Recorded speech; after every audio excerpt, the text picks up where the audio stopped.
What's up, y'all? It's Coffee. So check it out, man. I don't know what it is, but 911 operators are just always the absolute worst. Like, universally, they send all 911 operators to some kind of how to be a prick training class / seminar or something. You know, how to properly bust someone's balls in the most peculiar way in the midst of what could be a life-threatening emergency or something. I just can't quite understand it. Comment if you've had any experiences like that in your life.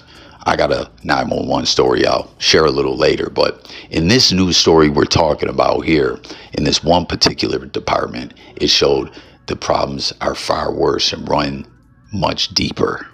It's an emergency. You need help fast. You expect an immediate answer. But for many within Chatham County, that may not be the case. Thousands of calls to the county's 911 center become abandoned or the caller hangs up every single month.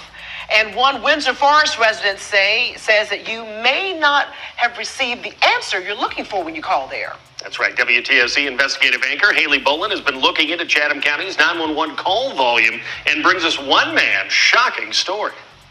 Yeah, Mike and Dawn, Dylan Johnson called 911 in February when he thought someone was breaking into his home. When he finally made contact with the dispatcher, he says she was ordering breakfast. This Valentine's Day, Dylan Johnson started his morning by calling 911. My wife called me while I was at work at about 9:30 and said someone we know was snooping around the house, knocking on the doors, banging on the windows and stuff. He called the county's non-emergency line first, followed by 911 3 times, finally getting an answer by 9:31 after trying for about 6 minutes, according to his phone's call log. So I was panicking because, my wife is home alone with my 5-month-old daughter, and I was, coming home not knowing what I was going to come home to. After about 3 minutes into Johnson's 911 call, you can hear the dispatcher talking to others around her and appearing to order breakfast. WTOC investigates obtained the 911 call. McGriddles?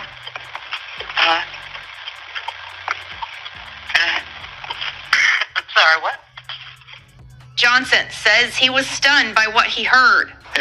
If it didn't happen to me, I wouldn't believe it had happened to someone else. That's how unbelievable it really is. When police arrived, Johnson says whoever was there at his house had already left. He says his wife was shaken up, but his family was okay. We sat down with Chatham County Commission Chairman Chester Ellis to ask him about this. He says the dispatcher's actions are under review. That should never happen, okay? Your ordering breakfast should be different from your answering a call, and the two should never intertwine. Unlike Johnson, many callers give up before they ever get an answer. WTOC investigates obtained county data that shows just last year, 24% of calls were marked as abandoned. That's nearly 1 in 4. Prior years show a similar trend. In 2023, abandoned calls were up to 27% according to county records. That's up from more than 18% in 2022, 19% in 2021, and 14% in 2020. Ellis says there's room for improvement. Every day I want an improvement. Every day I want to be better than I was the day before. So we go through the evaluation process. Chatham County has been working toward building a new 83,000 square foot multi-agency public safety facility that would house the county's E911 center and new dispatch equipment, but still doesn't have anyone to build it.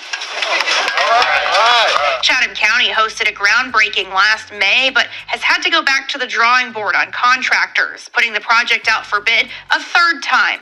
Ellis says prior applicants violated the procurement process. They reached out to commissioners, and commissioners should not be in the procurement process. So we rejected everybody, all right? Then we started all over again. Now the search is on for a new contractor, as the county is currently accepting applications until April 15th. Construction is expected to take around 2 years. Meanwhile, Johnson says he's thankful his situation wasn't worse. When someone's calling 911, obviously they need help. So I want them to treat everything as an emergency as it should be. Now, Ellis says the dispatcher's supervisors will be completing a full review of what happened on Johnson's call. He says they'll submit a report to him that he'll then discuss with the Chatham County Board of Commissioners. Can you imagine that? You're thinking you're possibly caught up in some kind of home invasion or something. Someone's creeping around trying to break in, and individuals talking about a damn McGriddle. I mean, if it was a fillet of fish or something, it would be not as bad. You know, like the McGriddle is just such a peculiar sandwich to me. Comment if you mess with the McGriddles or not. I just had a fillet of fish the other day, man. It was so fire, though. They had some kind of deal going down in the McDonald's app. I kind of think the fillet of fish just takes the cake for fish sandwiches, period, with fast food joints. What do y'all think? The Burger King one is wild. It's double the size and it's not as good. Pause. Double the size. Pause. Not as good. It ain't trash, but it just ain't the fillet of fish, you know? But my life could be on the line, and they're talking about the most bizarre breakfast sandwich to ever be invented. If you ask me, it's just crazy. And you heard the dude, if this didn't happen to me, I wouldn't believe it. It's so wild in life. That's why you always got to use your critical thinking, because I've been in situations like that where I was saying the exact same damn thing. I'm already knowing someone's not gonna believe it when I tell them. And it's just crazy with technology being what it is and all that the 911 system is just severely lacking. Like I was saying earlier in the video, they just always seem to bust people's balls. They'll yell at you, calm down and all that. You would think that there would be just such specific training. Like, it's an important job if you ask me. And I don't know what the onboarding process is like for 911 callers or whatever. I knew someone that did it once, but I didn't talk to them much about it. I knew they had to go through a grueling background check, and they weren't originally an American citizen, so it was real hard for them to get on. But, you know, because it's like you're not part of the police department, but you're adjacent to them. But as far as training, I don't know if they just, you know, you think there would be more to it, that they would have a strict way of doing things, but they'll scream at you and everything. I had a point in time where I'm at where the 911 hung up on me. There was someone ODing, and long story short, I didn't even know if they were sending help, and I ended up driving, and I got lost on the way there, and called them back, and they were talking about, oh yeah, and the help still didn't get where I was at originally, but they were saying, oh, and I was like, no, you hung up on me and you suck at your job. And the ambulance ended up pulling up to right where I was at, and I got the ODing person help. But you see where we're talking about here in Georgia, this particular department, 3 calls before he's even got an answer. And at one point in time over the years, in the last 4-year time span that they were showing, there was almost a 25% abandoned calls, a quarter of them. That's bonkers. And they're saying that appropriate action had been taken, and I don't know what that is. You gotta fire the person, I think, for that, right? Taking breakfast orders on the line is just insane, unprofessional. And can you imagine, like I was talking about, that they're already known to bust your balls and get you panicked and yell at you to calm the fuck down, like some kind of oxymoron assholes. But you don't feel too comfortable when someone's talking about a bizarre breakfast sandwich. Like, that's not a good feeling. My life's on the line. And you hear that would in turn cause the person to get panicked. You know what I'm saying? But based on all the information and the fact that they're trying to build this new facility, it almost sounds like it's a glorified shack or garage that these individuals are working up out of, and they're probably in there partying or something like that. It sounds like.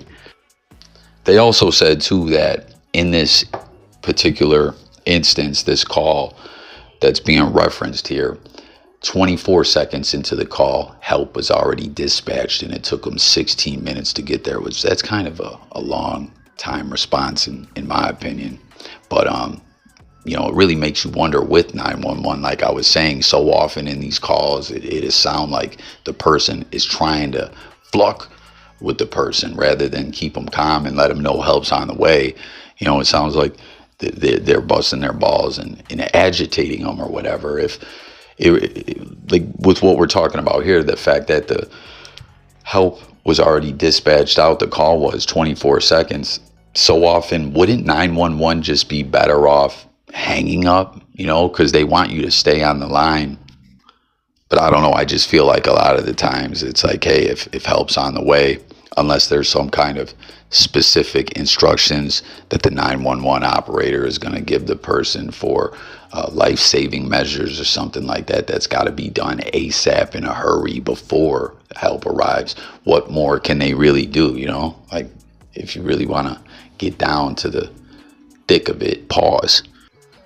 But I don't know. This didn't just shock me at all from my personal experiences with it. And like I said, all the calls I always hear in true crime cases and everything, the people just always sound like straight up assholes or whatever. Like they're mad at the people that are looking for them to do their job and get them help and, let them assure them that things are going to be the best that they can be.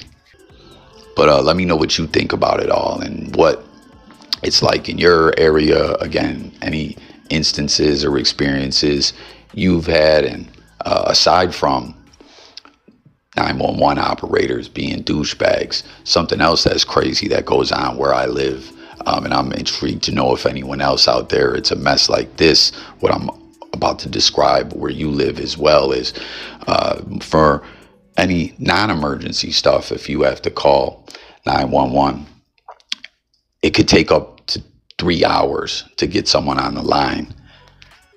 So a missing person, something that's got to be reported, an accident, something like that, that's not an immediate emergency. You could have to wait 3 fucking hours.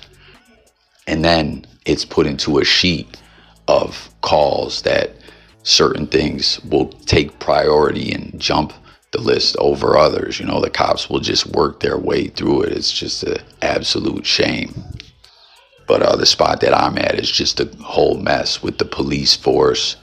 I was talking about in another video that a cop here was explaining to me, and he wasn't just spinning some BS narrative. We had an in-depth conversation where I knew this dude was keeping it real with me, that they can't even arrest people or really write citations for anything that's not violent crime or drugs, because there's just not enough cops versus the crime that's going on. And then the fact, like we were just talking about with the non-emergency system and the emergency system, how backed up it all is.